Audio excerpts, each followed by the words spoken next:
بسم الله الرحمن الرحيم. الحمد لله رب العالمين، والصلاة والسلام على أشرف المرسلين سيدنا ونبينا محمد وعلى آله وصحبه وسلم أجمعين.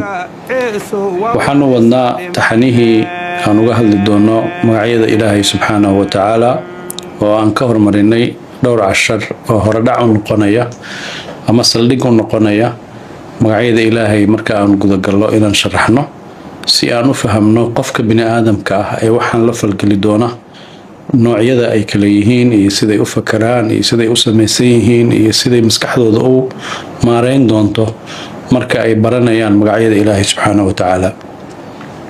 qaybtan waxay ku saabsan tahay aan uga hadlaynaa qofka bini aadamka ah wuxuu u dhaxeeyaa wax la yiraahdo qiyam oo ah anshaxiisa shakhsiga ah iyo wuxuu u dhaxeeyaa rabitaan.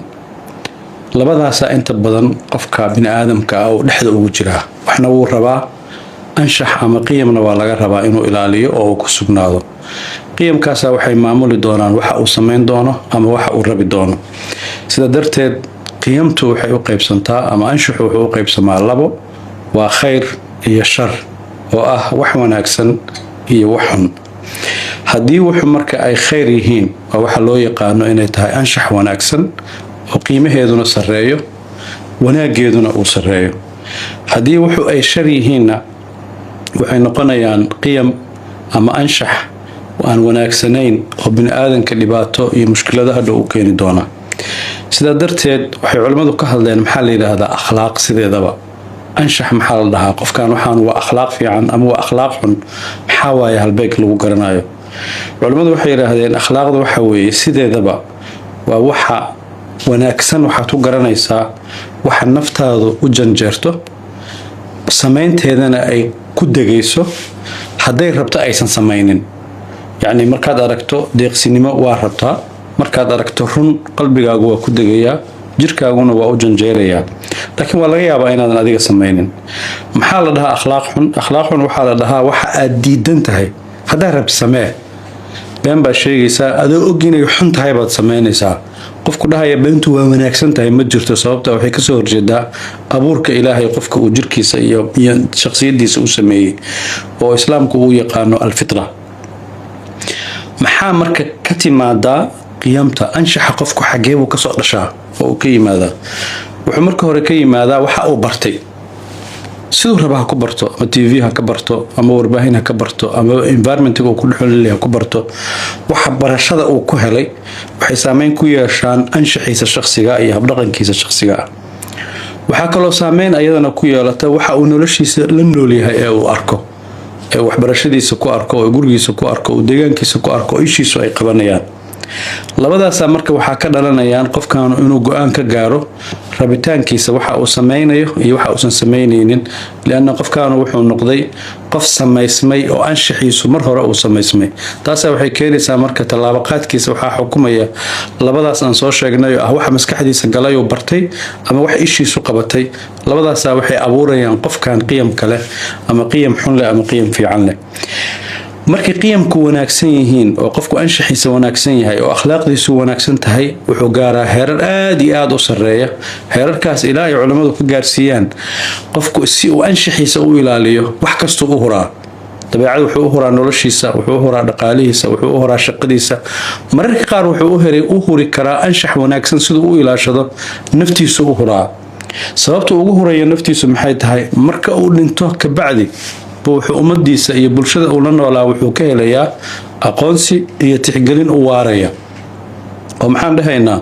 waxaan oranaynaa qofka hebel la yiraahdo diinta darteed buu u dhintay, qofka hebel la yiraahdo ummadda darteed buu u dhintay, qofka hebel la yiraahdo xoreyn darteed buu u dhintay. waxaa mararka qaar xataa dadku natural u arkaan ama dabiici u arkaan qofku inuu dulmiga la dagaalamo. adigoo meel maraya haddaad dulmi aragto, dulmigaas ka hor tagto, haddaad ku dhimato dadka dhexdiisa xataa geeridaada ka bacdi waxaad ku yeelanaysaa qof qiimtiisu la ixtiraamo oo la qadariyo. marka ay timaado haddaad rabtid inaad qiyam wanaagsan hesho oo mid wanaagsan aad la soo baxdo, xagee baad ka keenaysaa? waxaad ka keenaysaa waxbarashadaada oo u baahan qofka marka hore wax la barayo in la baro qiyam wanaagsan. wuxuu kaloo ka helayaa waxa uu nolosha ka fahmayo, waxaas laftigeeda la barayo sidee buu fahmayaa, waa inay jirtaa cid hagta oo si wanaagsan fahamka ugu socda. wuxuu kaloo qofku qiyamka ka helaa caqligiisa ama garashadiisa siday tahay.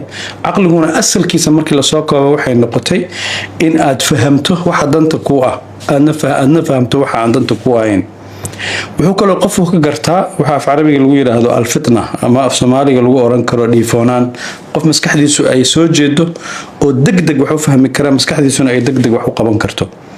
inta marka la isku daray markay qofkii waxa u soo baxaya inuu yeesho fikrad saxsan ama fikrad khaldan. culimadu waxay yiraahdeen fikrad sax maxaa la dhahaa? fikrad sax waxa la dhahaa waxa kugu soo dhacay marka aad nolosha ku dabaqdo ee aad nolosha la falgeliso ka dhalan kara noloshu inay wanaagsanaato dadkuna kuu qiraan. fikrad khaldanna waa shay maskaxdaada ku soo dhacay markaad nolosha la falgelisay oo nolosha u geysay waxa soo baxday inay wixii nolosha aysan u wanaagsanayn. sidaa darteed qofka waxaa la rabaa anshaxaas uu soo diyaariyay ee maskaxdiisu soo diyaarisay ee tarbiyadiisu soo diyaarisay inuu u gudbo heerka labaad oo la dhaho rabitaan. maxaa waay waxa rabto adiga inaad gaarto? rabitaankaas muxuu ka imaanayaa? waa inaad waxa aad rabto ay yihiin wax go'aankaaga ka dhashay oo maskaxdaada ka yimid, waxaasuna ay sax noqdaan, waxaasuna ay keenaan dadku inay raali kaaga noqdaan oo bulshada ku aragto waxaan rabitaankaagu ka imaanayaa. maadaama uu ka imaanayo dadku inay qiraan, wallahi waa rabitaan wanaagsan. rabitaanka wanaagsan marka waa inuu laba shay midna ka leexdo midna lagu dhiso. waxay tahay in laga leexdo wax kastoo carag ka yimid, wax kastoo damac shakhsiya oo shahwo ka yimid, wax kasta oo degdeg ka yimid, wax kasta oo qiimo dhac ka imaanaya. inta haddii aad nafta ka ilaaliso waxay u gudbaysaa rabitaanka wanaagsan ee ka imaanaya xikmad, deganaansho, kaadsiyo, kuna dhisan maslaxadaada, dantaada iyo danta ummadda. marka haddii aad fahamto tallaabo rabitaankaagu hadduu ka jawaabayo caro, hadduu ka jawaabayo shahwo, hadduu ka jawaabayo degdeg, waxaad ogaanaysaa rabitaankan inuusan sax ahayn. haddii laakiin xikmad uu ku dhisan yahay, deganaan ku dhisan yahay, dantaada ku dhisan yahay, danta ummadda ku dhisan yahay, waa rabitaan saxa. saa darteed qofka bini aadamka ah marka uu rabitaan sameynayo mar wuxuu doortaa wax aad u sareeya, mararka qaar uusan filanaynin. qof baa rabitaankiisu wuxuu yahay inuu janno galo oo ilaahay subxaanahu wa tacaala uu janno siiyo, oo marka dambena ilaahay uu dhaho udkhuluuha bisalaam daalika yawmul khuluud, oo waxaan adigaa soo shaqaystay maadaama aad rabtay. qof baa sidiisaba wuxuu dooranayaa wax wanaagsanba. waqtaara muusa qowmahu, yacni nabi muuse ummadiisa mar walba wuxuu u doori jiray waxa u wanaagsan ayaga oo ayaga maslaxadooda ku jira. nimankii dhalinyarada ahaa maxay doorteen? waxay doorteen wax wanaagsan, ilaahay inay rumeeyaan bay doorteen. innahum fityatun aamanuu birabbihim wazidnaahum hudaa. waxaa kaloo jira inaad mararka qaar kala doorato wax fiican sida ay u kala fiican yihiin. wax fiican baa haysataa, wax kaloo kasii fiican baad heli kartaa, wax kaloo kasii fiican baad heli kartaa. sidaa darteed ilaahay subxaanahu wa tacaala wuxuu gaarsiinayaa inaad ummadda ka sarreyso maadaama aad wax fiican mar walba dooran kartid. وتن الله سبحانه وتعالى القرآن كيس كلها إن تبدوا الصدقات فنعما هي وإن تخفوها وتؤتوها الفقراء فهو خير لكم. وصدقة هدية ميل فرضوا لغوية بوه إن أنت تكتب ترى وأنت سام بحنا يا وح في عن هذا هاص بحنا سنة أيضا وفي عن تاي لبض بوه كلا دورن كرتان وحجر ضد مرة كقار دور الشدة ويحنت هاي أو وح اللي تبي وحي كوب دلنيان وحي في عناب أنت إسكتوران بيوح اللي تكوب دلنيان أتستبدلون الذي هو أدنى بالذي هو خير. سيدا درتيد قفك وحال الرباء إنو سميستو marka hore inuu iska soo saxo jidka uu ku sameeynayo anshaxiisa oo qiyamkiisa iyo rabitaankiisa jidka uu ku soo sameeynayo. jidkaas muxuu ka bilowdaa qanaacadaada inaad soo saxdo. qanaacaduna waa waxa la rabo naftaadu inay raali ku tahay oo la rabo inaad soo saxdo ka dhigto wax Ilaahay subxaanahu wa ta'aala uu raali ka yahay. waxaa kaloo rabaa inaad soo saxdo waxaad adiga aqbali karto ood gaarto heer aad u samaysan tahay aqbalkaagu inuu ku dhisan yahay waxaanu xukun ahaan ma banaan yihiin, maslax ahaanna ma wanaagsan yihiin. sidaa darteed waxaa gaaraysaa marka dambe Ilaahay subxaanahu wa ta'aala inuu adigana albaabada kuu furo oo kugu hanuuniyo kugu toosiyo mar kasta waxa wanaagsan ilaa marka dambena aduguna aad gaarayso inaad ku ducaysanayso alxamdulillahi alladhi hadana li hada wama kunna linahtadiya lawla an hadana Allah.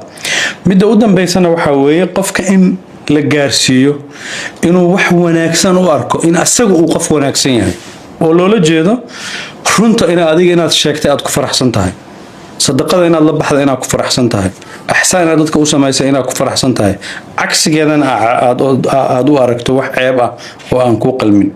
sidaa darteed qofka noqonaya hogaamiye raba inuu ummad hogaamiye u noqdo marka koowaad waa inuu anshaxiisa wanaagsan yahay marka labaadna waa inuu rabitaankiisa wanaagsan yahay oo ay ka dhalanayso marka hogaamiyahaas inuu awood u yeesho fikradda maskaxdiisa ku jirta inuu u bedelo wax nolosha dadka saameynayo midda labaad inuu leeyahay go'aan qaadasho aanan ku jirin khalkhal ama waxa la yiraahdo hashkatayn marka rabta inaad go'aan gaarto go'aankaas inuu yahay go'aan fa idaa azamta fatawakkal ala Allah midda saddexaadna waa inaad tahay qof cadaalad ku caan ah oo dadka la shaqeynaya cadaalad u sameynaya ummadda uu gogaankeeda hayana cadaalad u sameynaya meeshaas waxay ka dhalan doontaa marka dadku inay adigana ku aqoonsadaan inaad tahay hogaamiye wanaagsan kaama fiirinayaan wax qabadkaaga materialka ama maadiga ah waxay ka fiirinayaan anshaxaaga wanaagsan ee ay ka arkeen inuu ku dhisan yahay tarbiyad markii hore adiga kugu abuurneyd adigana waxaad heli doontaa inuu ku furmo albaab sheegaya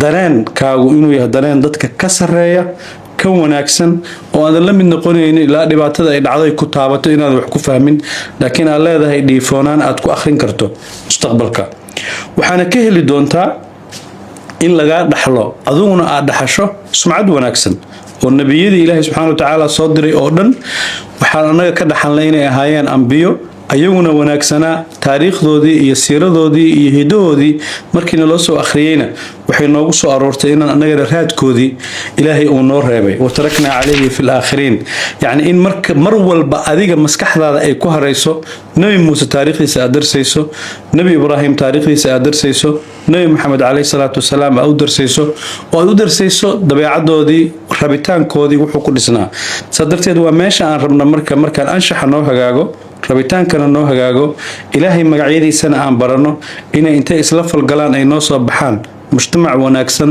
hogaamiye wanaagsan oo ka dhalan karo